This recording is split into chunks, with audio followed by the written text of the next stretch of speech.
खड़े हो जाओ, बाद में नाम सेव कर दो इसमें, बस आ जाएगा अपने आप। आ गया इस पे।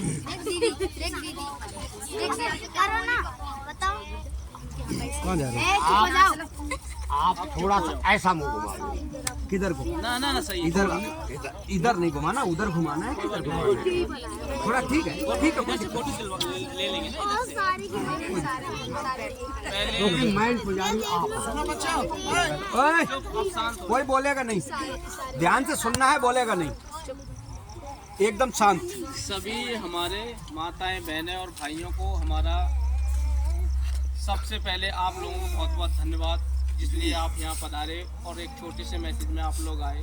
तो आप लोगों को सबसे पहले एक मैं बात बता देता हूँ, आज जो ये हम मना रहे हैं, ये किस किस को पता है हम क्या कर रहे हैं? क्या कर रहे हैं बताओ, किसी को पता है? हाँ, हमको पता है। अच्छी बात है, बाकी सब लोगों को पता है? नहीं पता है, मैं बता देता हूँ। आज महापरिनिर्वाण दिवस है बाबा साहब का। ये आज के ही दिन बाबा साहब की मृत्यु हुई थी। तो महानिर्माण दिवस बोलेंगे, क्या बोलेंगे? महापरिनिर्वाण दिवस। तो आज के दिन बाबा साहब का क्या हुआ था? ध्यान। और ये हम बाबा साहब को पूजते किस लिए हैं, ये मनाते किस लिए हैं? किसी को पता है बाबा साहब ने हमें क्या दिया? भारत का संविधान दिया, अधिकार दिया, रहने का।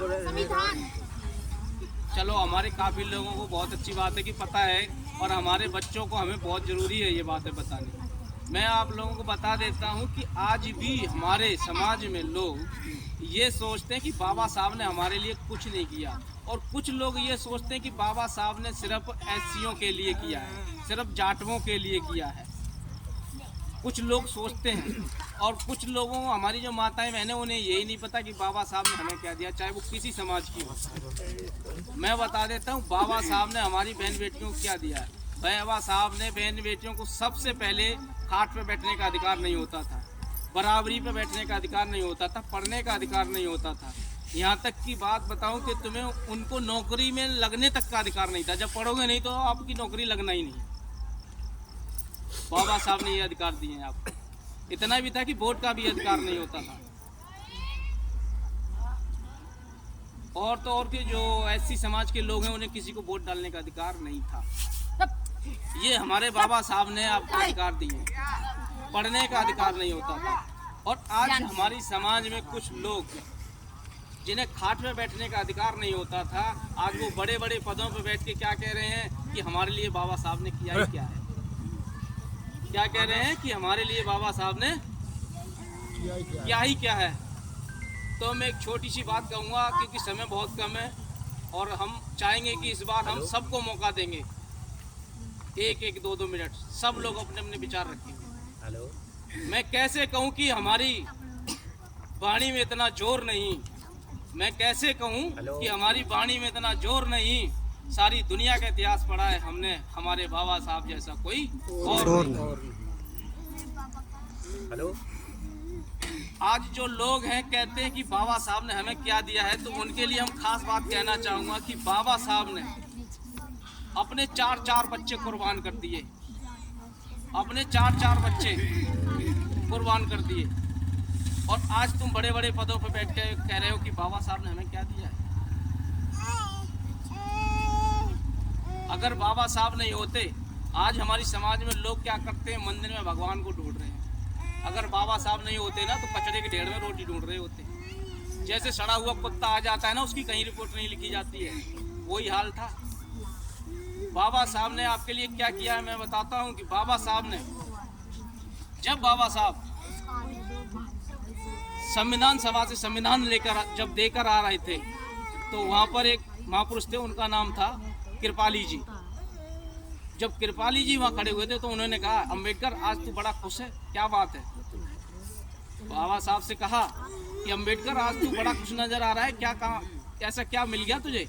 तो बाबा साहब ने कहा कि कृपाली जी, पहले क्या होता था कि रानी के पेट से ही राजा पैदा होता था। आज मैंने उस रानी के पेट का ऑपरेशन कर दिया है कि अब रानी के पेट से बच्चा नहीं राजा बनेगा, अब बैलेट पेपर और बकरी उससे ईवीएम से राजा बनेगा। तो तो बाबा साहब ने आपको एक वोट का ताकत दिया है जिससे कि आप राजा बन सकते हो। आज जो आप प्रधानमंत्री बने बैठे हो, मुख्यमंत्री बने बैठे हैं, और लोग कहते हैं कि बाबा साहब ने हमें क्या दिया, तो बाबा साहब ने आपको राजा बनाने का काम किया है और आप नहीं जानते हो, भूल जाते हो। क्यों फंसे हो इन पाखंडियों को बनाए हुए ब्रह्मजाल में? क्यों फंसे हो इन पाखंडियों को बनाए हुए ब्रह्मजाल में? एक बार पाखंडवाद से बाहर निकल के देखो, बहुत खुश रहोगे इस संसार में। बहुत बढ़िया। बहुत खुश रहोगे इस संसार में। आज हमारे बच्चे बैठे हैं, इन्हें तो यही नहीं पता कि हमारी शिक्षा की देवी कौन है। आज हर किसी को पता है कि सरस्वती, शिक्षा की देवी सरस्वती है। और लेकिन आप ये बताओ कि सरस्वती ने कौन सी डिग्री कर रखी थी, कितनी पढ़ाई कर रखी थी, किसी को नहीं पता। कब जन्म हुआ था किसी को नहीं पता। शिक्षा की देवी हमारे यहाँ सावित्रीबाई फूले और फातिमा शेख, और हमें समझाया गया है कि हमारी शिक्षा की देवी है सरस्वती। तो साथियों, कहीं ना कहीं हम मार खा रहे हैं और इस मार को हमें पाखंडवाद से दूर होना है, जब ही हम अपने घर का और अपने बच्चों का उद्धार कर सकते हैं। हमें बताया जाता है कि हनुमान जी ने चांद को मुंह में दे लिया था, सूरज को। ये सूरज आपको पता है इस पृथ्वी से 13 लाख मिलियन गुना बड़ा है। इस पृथ्वी से वो बड़ा है, 13 लाख मिलियन गुना बड़ा है सूरज। और उसको मुंह में दे लिया, गाल में। 60 किलो का आदमी है, 100 ग्राम का लड्डू गाल में नहीं रख पाता, और आप कह रहे हो कि सूरज मुंह में दे लिया। और ये सूरज 197 देश हैं भारत के रजिस्टर्ड हैं जो मान्यता प्राप्त हैं। उन देशों में किसी को नहीं पता कब सूरज गायब हुआ, लेकिन हमारे देश में सबको पता है कि हनुमान जी ने सूरज को मुंह में दे लिया था। बाकी अंधेरा तो हुआ होगा, कोई देश नहीं कहता। मैंने मान भी लिया, चलो शक्ति से दे लिए होंगे। तो जब लंका में रावण जी ले गए थे सीता को उठा के, तो हनुमान जी को जरूरत ही पुल बनाना, वो तो पूंछ ही बड़ी कर देते, पुल बन जाता पूंछ का ही, और हाथ पे ही पीठ पे ही बिठा के सबको ले जाते। लेकिन नहीं, हमें घुमा दिया जाता है। जो हमारी इतिहास है उसे दबा दिया जाता है, अपना मनुवाद और पाखंडवाद का इतिहास हमारे हाथ में थमा दिया जाता है। क्यों नहीं बनते हो आप पढ़े लिखे, पदों पे नहीं बैठा रहे हो, बड़े अच्छे पदों पे क्यों और लोग राज कर रहे हैं? क्योंकि वो पढ़ाई पढ़ रहे हैं और हम पाखंडवाद में अगरबत्ती से लड़ाई लड़ रहे हैं। हम घी बर्बाद कर देंगे एक महीने में 350 रुपये का, लेकिन 350 रुपये का एक बीमा नहीं खुलवा पाएंगे जो परिवार का आने वाले टाइम में काम दे।